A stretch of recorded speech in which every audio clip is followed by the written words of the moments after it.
ಪಾಪ ಈ ನಿರ್ಗತಿಕ ಪ್ರಕಾಶ್ ರಾಜ್ ತಾನು 4 ಭಾಷೆಯ ಸಿನಿಮಾಗಳಲ್ಲಿ ಅತಿ ಹೆಚ್ಚಾಗಿ ಅಭಿನಯಿಸಿದ್ದೀನಿ ಅಂತ ತಿಳಿದು 4 ಕಡೆಗಳಲ್ಲಿ ವೋಟರ್ ಐಡಿಯನ್ನು ಮಾಡಿಸ್ಕೊಂಡ್ಬಿಟ್ಟಿರಬೇಕು. ಈ ನಿರ್ಗತಿಕ ಪ್ರಕಾಶ್ ರಾಜ್ 4 ಕಡೆಗಳಲ್ಲಿ ವೋಟರ್ ಐಡಿಯನ್ನು ಹೊಂದಿರುವಂತಹದ್ದು ತಪ್ಪೇನಿಲ್ಲ, ಇದೇನು ಅಪರಾಧ ಕೃತ್ಯವಲ್ಲ ಅಂತ ಈ ನಿರ್ಗತಿಕನ ಪರವಾಗಿ ಮತ್ಯಾವ ನಿರ್ಗತಿಕರು ಇನ್ನು ಬೆಂಬಲವನ್ನ ಕೊಟ್ಟಿಲ್ವಲ್ಲ ಅಂತ ಹಾಗೆ ನೋಡ್ತಾ ಇದ್ದೀನಿ. ಅಬ್ಬಬ್ಬಾ, ಏನ್ ಬಾಯಿ ತೆರೆದ್ರೆ ಸಾಕು ಸಂವಿಧಾನ ಸಂವಿಧಾನ ಸಂವಿಧಾನ. ಏನ್ ವೇದಿಕೆಯ ಮೇಲೆ ನಿಂತ್ಕೊಂಡು ಜಾತ್ಯತೀತ ಸಿದ್ಧಾಂತಗಳನ್ನ ಬುರುಡೆ ಗ್ಯಾಂಗಿನವರ ಜೊತೆಯಲ್ಲಿ ಸೇರ್ಕೊಂಡು ಬೊಗಳೆ ಭಾಷಣಗಳನ್ನ ಬಿಟ್ಟಿದ್ದೇ ಬಿಟ್ಟಿದ್ದು. ನರೇಂದ್ರ ಮೋದಿಯವರನ್ನ ಬಾಯಿಗೆ ಬಂದ ಹಾಗೆ ಟೀಕೆಗಳನ್ನ ಮಾಡೋದು, ಬಾಯಿಗೆ ಬಂದ ಹಾಗೆಲ್ಲ ಪ್ರಶ್ನೆಗಳನ್ನ ಮಾಡೋದು. ಇಂತಹ ಬುದ್ಧಿವಂತರಿಗೆ ಗೊತ್ತಿಲ್ವಾ? ಸಾಮಾನ್ಯ ಜ್ಞಾನ ಇಲ್ವಾ? ನಮ್ಮ ದೇಶದಲ್ಲಿ ಈ ಪ್ರಜಾಪ್ರಭುತ್ವದ ವ್ಯವಸ್ಥೆಯಲ್ಲಿ ನಮ್ಮ ಸಂವಿಧಾನದ ಅಡಿಯಲ್ಲಿ ಒಬ್ಬ ವ್ಯಕ್ತಿ ಒಂದೇ ವೋಟರ್ ಐಡಿಯನ್ನ ಹೊಂದುವಂತಹದ್ದು ಅಂತ. ಕರ್ನಾಟಕದಲ್ಲಿ ವೋಟರ್ ಐಡಿ, ತಮಿಳುನಾಡಿನಲ್ಲಿ ವೋಟರ್ ಐಡಿ, ಆಂಧ್ರದಲ್ಲಿ, ಕೇರಳದಲ್ಲಿ ಎಲ್ಲ ಕಡೆ ವೋಟರ್ ಐಡಿ. ಎಲ್ಲಿ ಬೇಕಾದ್ರೂ ಚುನಾವಣೆಯಲ್ಲಿ ಸ್ಪರ್ಧೆಯನ್ನ ಮಾಡಬಹುದು ಅಂತಹ ಕುತಂತ್ರಿ ಬುದ್ಧಿ. ಕರ್ನಾಟಕದಲ್ಲಿ ಚುನಾವಣೆ ಇದ್ದಾಗ ಕರ್ನಾಟಕಕ್ಕೆ ಓಡ್ಬಾ, ತಮಿಳುನಾಡಿನಲ್ಲಿ ಚುನಾವಣೆ ಇದ್ದಾಗ ತಮಿಳುನಾಡು ಹೋಗು, ಆಂಧ್ರದಲ್ಲಿ ಇದ್ದಾಗ ಆಂಧ್ರ ಕಡೆ ಹೋಗು, ಕೇರಳದಲ್ಲಿದ್ದಾಗ ಕೇರಳ ಕಡೆ ಹೋಗು. ಒಟ್ನಲ್ಲಿ ಎಲ್ಲ ಕಡೆ ಎಲ್ಲಿ ಬೇಕಲ್ಲಿ ಇಷ್ಟ ಬರುತ್ತೋ ಅಲ್ಲಿ ಓಟನ್ನ ಮಾಡ್ತಾ ಇರೋದು.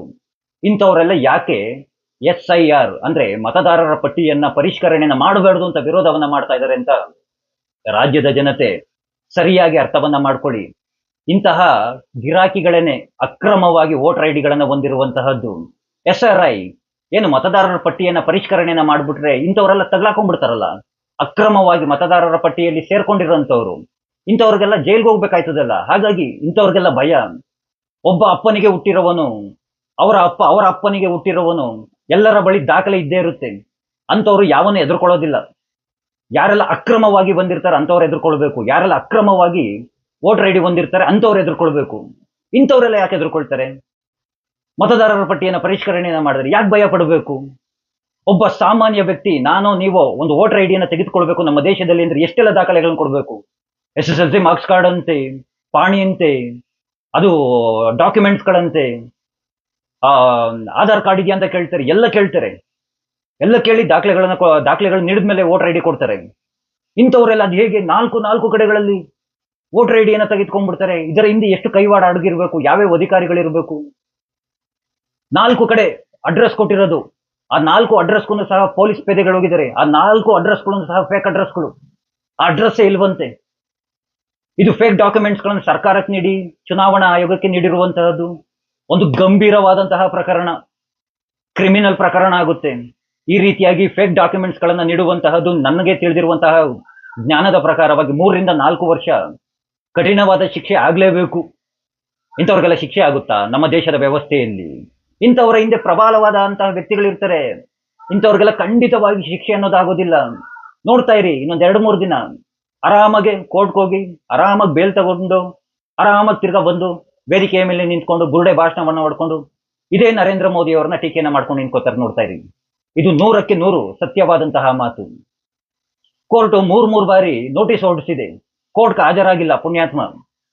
ಸ್ವಯಂ ಘೋಷಿತ ಸಂವಿಧಾನ ರಕ್ಷಕ ತಾನೆ, ಸಂವಿಧಾನದ ಬಗ್ಗೆ ಬಾಯಿ ಬಿಟ್ಟರೆ ಮಾತನಾಡ್ತಾರಲ್ಲ, ಕೋರ್ಟ್ಗೆ ಹಾಜರಾಗಬೇಕು ನೋಟಿಸ್ ಬಂದ್ರೆ ಅನ್ನೋದು ಜ್ಞಾನ ಇಲ್ವಾ? ಅರೆಸ್ಟ್ ವಾರೆಂಟ್ ಆಗಿದೆ, ಇನ್ನು ಬಂಧನ ಆಗಿಲ್ಲ. ಯಾಕೆ ಬಂಧನ ಆಗಿಲ್ಲ? ಅರೆಸ್ಟ್ ವಾರೆಂಟ್ ಆಗಿದ್ರು ಏನ್ ಎಲ್ಲರೂ ಬೇರೆ ದೇಶಕ್ಕೆ ಓಡೋಗ್ಬಿಟ್ಟಿದ್ದಾನ? ದುಬೈಗೆ ಹೋಗ್ಬಿಟ್ಟಿದ್ದಾನ, ಲಂಡನ್ಗೆ ಹೋಗ್ಬಿಟ್ಟಿದ್ದಾನ ಮಲ್ಯ ರೀತಿಯಾಗಿ?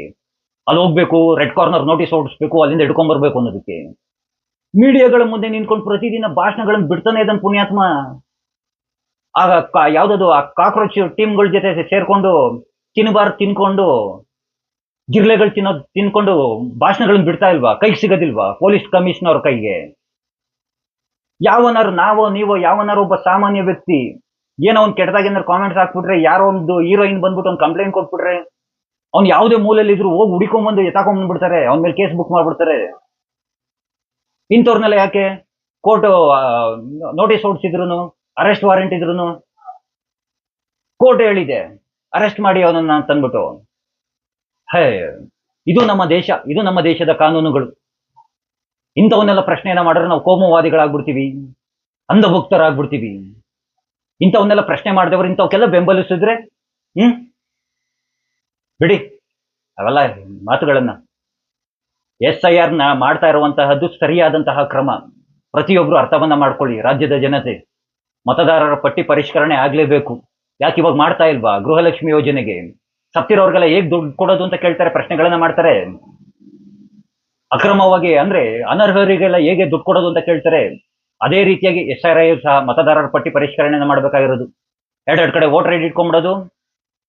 BBMP ಚುನಾವಣೆ ಇದ್ದಾಗ ಬೆಂಗಳೂರಿಗೆ ಬಂದ್ಬಿಡೋದು, ಅಲ್ಲಿ ಅಸೆಂಬ್ಲಿ ಚುನಾವಣೆ ಇದ್ದಾಗ ತಮಿಳ್ನಾಡು ಹೋಗ್ಬಿಡೋದು. ಇವು ಚೆನ್ನಾಗಿರ್ತದಲ್ವಾ? ಸತ್ತೋಗಿರೋರ ಹೆಸರಲ್ಲೆಲ್ಲ ವೋಟ್ ಹಾಕ್ಬಿಡೋದು. ದಯಮಾಡಿ ಇಂತಹ ವಿಷಯಗಳನ್ನ ಸರಿಯಾಗಿ ಅರ್ಥವನ್ನ ಮಾಡ್ಕೊಳ್ಳಿ ಅಂತ ರಾಜ್ಯದ ಜನರ ಬಳಿ ಕೇಳ್ತಾ, ಆ ಕೃಷ್ಣ ಎಲ್ಲರಿಗೂ ಒಳ್ಳೆಯದನ್ನ ಮಾಡಲಿ. ಎಲ್ರಿಗೂ ಧನ್ಯವಾದಗಳು. ಜೈ ಶ್ರೀ ಕೃಷ್ಣ.